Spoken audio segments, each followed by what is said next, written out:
Dear students, स्वागत है आपका मेक इट इजी के इस प्लेटफॉर्म पे। मेरा नाम है रमेश कुमार और आप मेरे साथ हैं डाउट सेशन में। आज का जो क्वेश्चन है बेटा, बहुत प्यारा क्वेश्चन है, बहुत शानदार क्वेश्चन है। देखिए, ये सिंगल क्वेश्चन नहीं है, ये दो क्वेश्चन का कॉम्बिनेशन आपके लिए लाया हूं आज। ठीक है, सेम टॉपिक से, सेम पॉइंट से। ठीक है, फिर देखते हैं क्या है। ठीक है, एक क्वेश्चन दूसरे का पूरक है। ठीक है, देखते हैं कैसे। ठीक है, चलिए, क्वेश्चन क्या है? The stress in the threaded part of the bolt. Bolt का थ्रेडेड पार्ट में जो स्ट्रेस होगा, एक बोल्ट बना देता हूं आपके लिए। ठीक है, ये आपका बोल्ट है बेटा। ठीक है, और इस तरह का आपका बोल्ट होता है। ये यहां पे इसका थ्रेडेड पोर्शन होता है बोल्ट का, राइट। थ्रेडेड पोर्शन ये है बोल्ट का थ्रेडेड पोर्शन। ये थ्रेडेड पोर्शन है, ये अनथ्रेडेड पोर्शन है। अनथ्रेडेड जो पोर्शन होता है उसको हम कहते हैं सैंक। ठीक है, वैसे इस तरह से ये होता नहीं है एक्चुअली। अगर हम सही से ड्रॉ करें तो ये कुछ इस तरह से नहीं होगा, ये कुछ होगा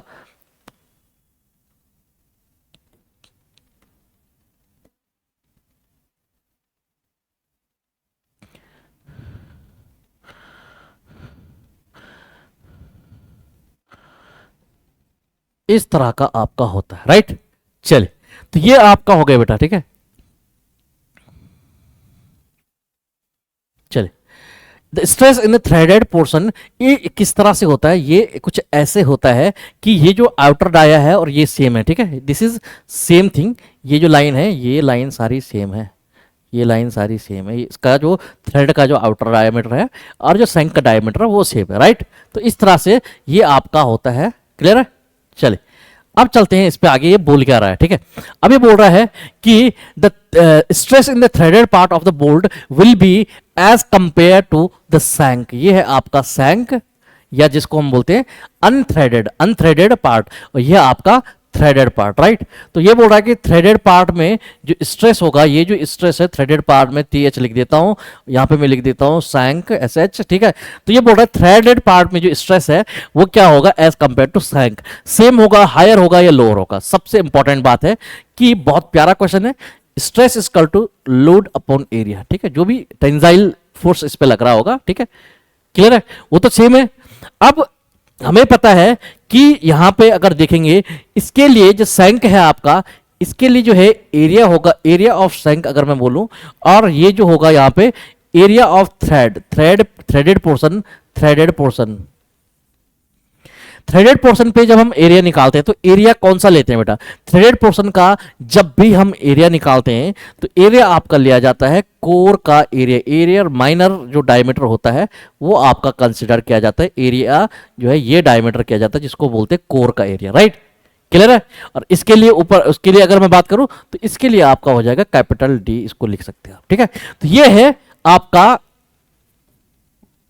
π/4, सॉरी, ठीक है, π/4 आपका है कैपिटल D स्क्वायर, और ये वाला आपका होगा कितना होगा बेटा? आपका ये आपका होगा π/4 स्मॉल d का स्क्वायर, राइट। अब आपको पता है कैपिटल D बड़ा है, capital D is greater than small d, इसलिए एरिया ऑफ क्या है? Shank is greater than area of threaded part, right. ये आपको पता है, ये एरिया ऑफ सैंक का एरिया ज्यादा होता है, थ्रेडेड पार्ट का कम होता है, राइट। डायमीटर क्योंकि सैंक का ज्यादा है। तो अगर ऐसा है, अब यहां पे एक चीज देखिए कि अगर मैं बोलूं बेटा, ध्यान से देखिएगा, अगर मैं बोलूं कि एरिया आपका कम हो रहा है, एरिया कम हो रहा है क्योंकि एरिया थ्रेडेड पार्ट का है कम, थ्रेडेड पार्ट का एरिया कम है। एरिया कम होने से क्या होगा? एरिया अगर कम है तो स्ट्रेस ज्यादा होगा। इसका मतलब है कि यहां से आप लिख सकते, यहां पे आप कह सकते हैं कि यहां से आप कंक्लूजन निकाल सकते हैं कि stress in threaded part, threaded जो पार्ट है वो ज्यादा होगा as compare to stress in shank. ठीक है, तो सैंक के कंपैरिजन में थ्रेडेड पार्ट में जो स्ट्रेस होगा बेटा वो क्या होगा? आपका हायर होगा थ्रेडेड पार्ट में, because the area is lower in the threaded part, right. तो एरिया जो है, क्योंकि डायमीटर कम है तो एरिया भी कम है। किसमें? एरिया भी कम है, क्योंकि डायमीटर कम है तो एरिया भी कम है, राइट। तो यहाँ पे अगर लोडिंग की कंडीशन देखें कि सर लोड कैसे लगता होगा यहाँ पे, तो ऑब्वियसली बात है यार, इस तरह का लोड, आप टेंसाइल लोड यहाँ पे लगता है। ठीक है, जब आप नट कसते हैं तो bolt is under tension, right. तो P आपका ये लोड लग गया। ठीक है, तो अगर मैं बोलूं एरिया का, तो यहाँ पे डायमीटर ज्यादा है तो एरिया ज्यादा है, यहाँ पे डायमीटर कम है, एरिया कम है। ठीक है, जब भी थ्रेड पे आपको एरिया निकालना है, स्ट्रेस निकालने के लिए, तो आपको एरिया कौन से लेने हैं? दिस इज कोर, जो हमने ये लाइंस खींची है इसको बोलते हैं कोर डायमीटर, इसको बोलते हैं डायमीटर को कोर डाया इसको बोलते हैं और माइनर डाया भी इसको बोलते हैं, राइट। तो ये कोर डायमीटर है, इसको आप कंसिडरेशन में लेते हैं और इसके कम होने की वजह से, साइन डायट से कम होने की वजह से आपका क्या है, एरिया कम हो जाता है, जिसके कारण स्ट्रेस इसमें ज्यादा होता है, ठीक है। तो इतनी बात तो क्लियर हो गई। अब एक क्वेश्चन ये है, ये क्वेश्चन क्या कह रहा है बेटा, ये क्वेश्चन कह रहा है कि ए बोल्ट ऑफ यूनिफॉर्म स्ट्रेंथ की बात कर रहा है। अभी हमने देखा कि ये सिंगल बोल्ट है, इसके सैंक वाले पोर्शन में स्ट्रेस कम है, थ्रेडेड पोर्शन में स्ट्रेस ज्यादा है, राइट। अगर मैं बोलूं कि हमें एक ऐसा बोल्ट चाहिए कि जिसमें क्या हो, जिसमें जो यूनिफॉर्म स्ट्रेंथ का हो, स्ट्रेंथ का मतलब है maximum value of stress that can bear the material, जो भी ये आपका जो चीज है, जो भी बोल्ट है, ये जितना मैक्सिमम आपका बियर कर सकता है स्ट्रेस के वैल्यू, दैट इज स्ट्रेंथ। तो ये बोल रहा है कि अगर स्ट्रेंथ सेम हो, ठीक है, यूनिफॉर्म स्ट्रेंथ हो, मतलब यूनिफॉर्म स्ट्रेंथ का मतलब है सैंक और थ्रेड में दोनों में सेम अमाउंट ऑफ स्ट्रेस अगर प्रोड्यूस हो रहा हो, तो उस केस में हम कहेंगे कि the bolt is of uniform strength. अगर ये दोनों वैल्यूज बराबर आती है, तब उस केस में हम कह सकते हैं कि बोल्ट आपका क्या है, यूनिफॉर्म स्ट्रेंथ का है। तो उसके लिए कैसे कहेंगे, bolt of uniform strength can be developed by, कैसे डेवलप आप करेंगे, देखिए ध्यान से देखिएगा कैसे आप डेवलप करेंगे a beam of uniform strength, ठीक है। चलिए सबसे पहले हमने क्या किया, ये हमने बनाया बोल्ट, ठीक है बेटा, ये बोल्ट बनाया हमने, ये आया इस तरह से,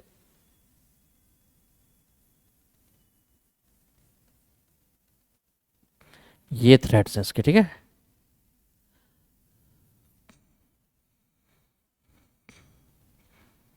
ठीक है, ये आपके आगे बेटा थ्रेड्स, ठीक है, राइट, ये आपके आगे, कोई बात नहीं,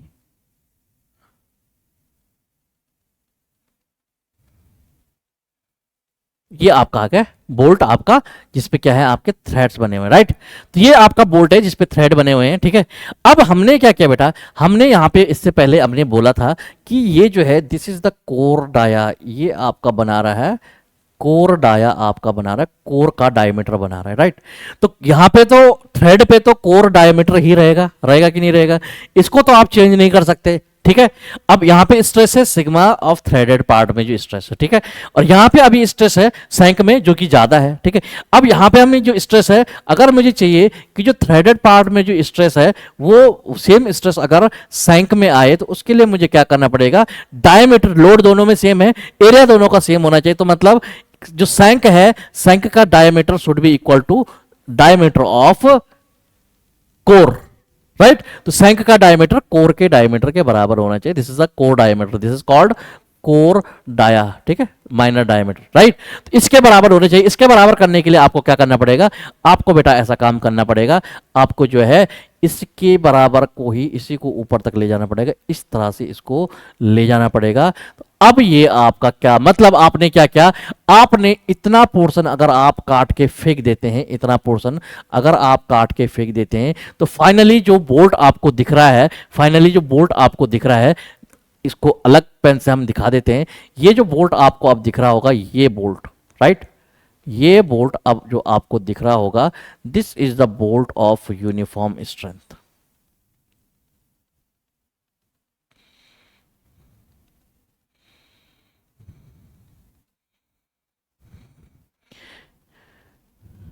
ये जो ग्रीन पेन से आपको बेटा दिख रहा है अभी, this is the bolt of uniform strength, ये आपका यूनिफॉर्म स्ट्रेंथ का बोल्ट बन गया, जिसको हम यहां पे भी बना देते हैं आपके लिए, ठीक है।